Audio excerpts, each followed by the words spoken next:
Hello! Cindy, kamusta ka na? Natutuwa ako nang mabalitaan ko kay Ate Mary na pupunta ka na daw sa US. Wow, sana all. Sama mo naman ako dyan. I'm so happy for you and alam ko na pinagdasal mo to ng sobra and I'm so proud of you. At alam ko balang araw is makakasama mo na dyan ang iyong family. At wag mo akong kakalimutan. Joke lang. Sige, ingat ka lagi. Naalala ko pa na nung tayo ay magkakasama pa, lagi lang tayong kumakain, lumalabas. Nakakamiss din yun, no?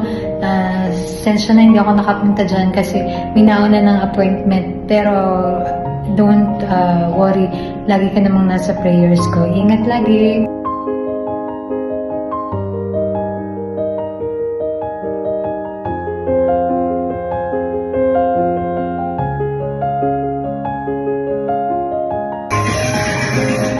Hello, Sundar.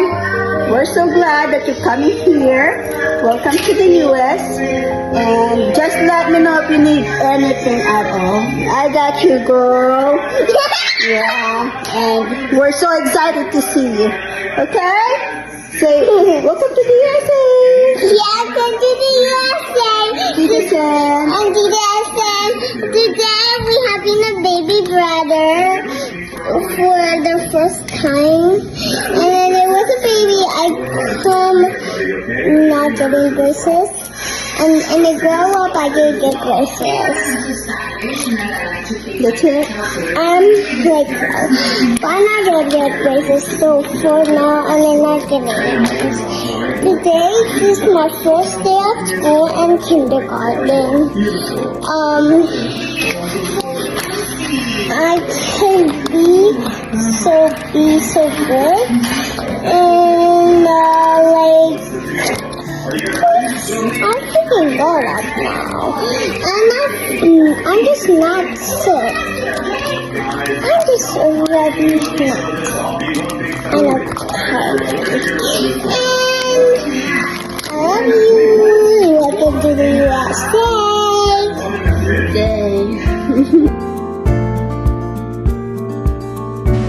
Hi, Nancy. Congratulations din nang kay ma-start ka na sa new journey mo. Stay safe na lang dito. Siyempre, keep in touch na lang. Halong kagi dito, permi ha. Nang Cindy, thank you gid sa tanan nga pagbuli ganin sa naman. Tapos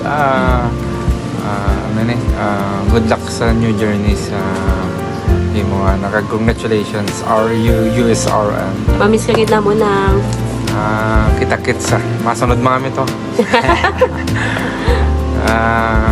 Halong lang pero may arim lang kami kung may problema. Ano mo lang niya? Surprise! Ako niya small gift. Para hindi mo kami malipatan. Sa UAE. Sa imo. Bye-bye! Halong gid! Kita-kits na lang. Congrats!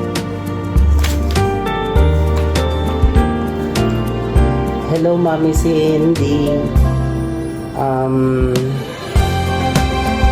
First of all, salamat sa tanan.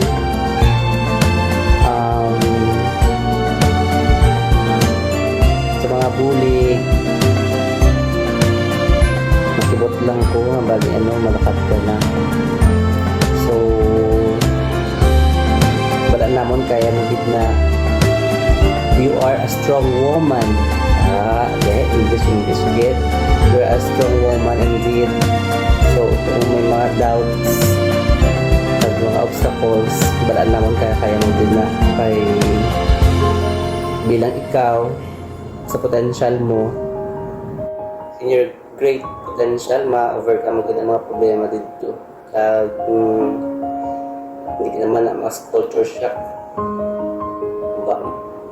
Ugot na siguro sa dito. See you there soon. Sana ako rin. Good luck.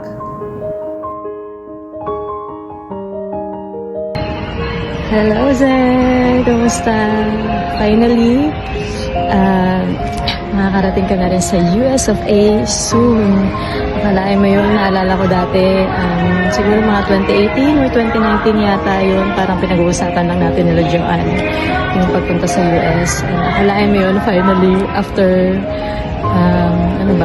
5-6 years, mangyayari na rin. Kaya excited ako para sa'yo and sa family mo na finally din, magkakasama na rin kayong lahat. And I wish you all the best. Good luck sa flight mo. Stay safe and God bless always. And syempre excited na rin ako na makita ko kayo dito na mag-tour around the US of A. See you!